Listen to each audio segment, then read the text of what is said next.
Nous avons une grande pensée pour les médecins, pour les infirmières et toutes les personnes qui sont mobilisées pour soigner les malades en ce moment, une pensée pour les malades, pour les mourants.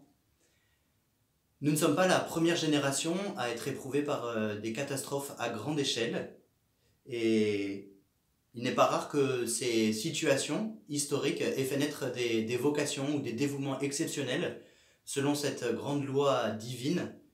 Nous sommes comme l'or qui doit être éprouvé par le feu. Nous sommes purifiés par les épreuves et les difficultés. Mais vous allez me dire, il n'y a qu'un pas entre être purifié et être anéanti. Saint Paul nous dit à ce sujet que par la foi, eh bien, nous sommes dans la détresse, mais nous ne sommes pas angoissés. Nous sommes déconcertés, mais non désemparés. Nous sommes pourchassés, mais non pas abandonnés, terrassés, mais pas anéantis. Nous portons dans notre corps la mort de Jésus, afin que la vie de Jésus, elle aussi, soit manifestée dans notre corps. Les saints nous donnent de grands exemples. Sainte Catherine de Sienne, au XIVe siècle, qui organise avec ses disciples les secours pour les pestiférés dans la ville de Rome. Saint Louis de Gonzague, qui, à Rome encore, mais en 1591, mourait pour avoir porté un pestiféré sur ses épaules jusqu'à l'hôpital. Un peu plus proche de nous, au XIXe siècle, c'est le père Damien de Molokai qui descend du bateau pour aller habiter au milieu des lépreux sur cette île de Quarantaine où les lépreux étaient relégués.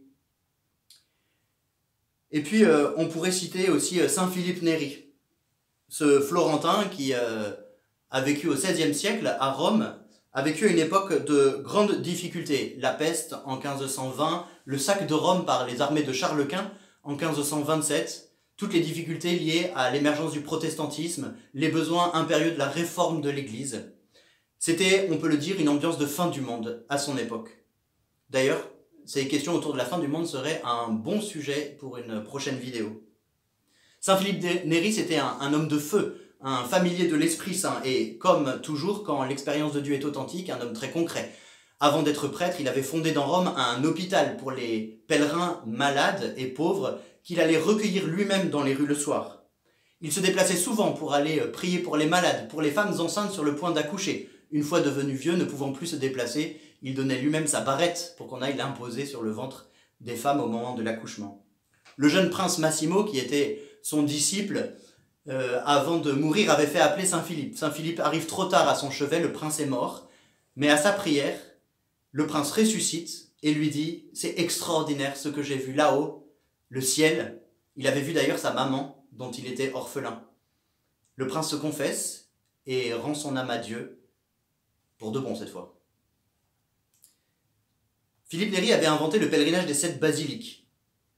Ce pèlerinage très suivi, très populaire, très bruyant, c'était 25 km de marche depuis Saint-Pierre de Rome jusqu'à Sainte-Marie-Majeure pour se rappeler que nous ne sommes que des pèlerins sur la terre, des pèlerins du ciel. Et il faut s'y préparer. Notre vie terrestre passe et notre monde peut s'écrouler.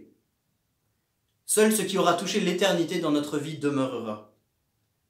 Là où est ton trésor, dit Jésus, là sera ton cœur. Alors, Saint Philippe Néri nous disait, convertis-toi maintenant. Pourquoi retarder le temps de te tourner vers Dieu, de prier, de pardonner? Il avait écrit un chant composé pour ce pèlerinage, Vanité di vanité, qui est une invitation à la conversion.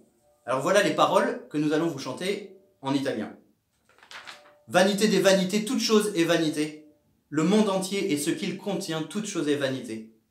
Si le monde, par ses faveurs, t'élevait là où tu veux, si tu savais parler toutes les langues et si l'on te tenait pour sage, si en fête, en jeu, en chanson, tu passais toutes tes journées, à la mort, qu'en sera-t-il? Toute chose est vanité.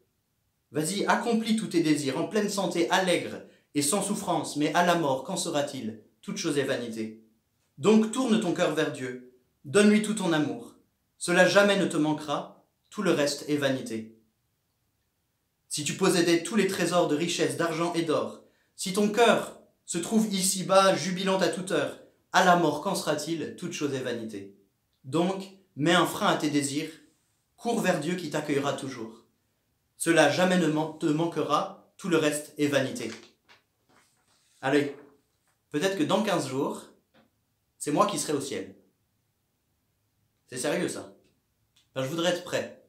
Alors si parmi vous, il y a quelqu'un qui a envie de s'y préparer aussi, qu'il chante.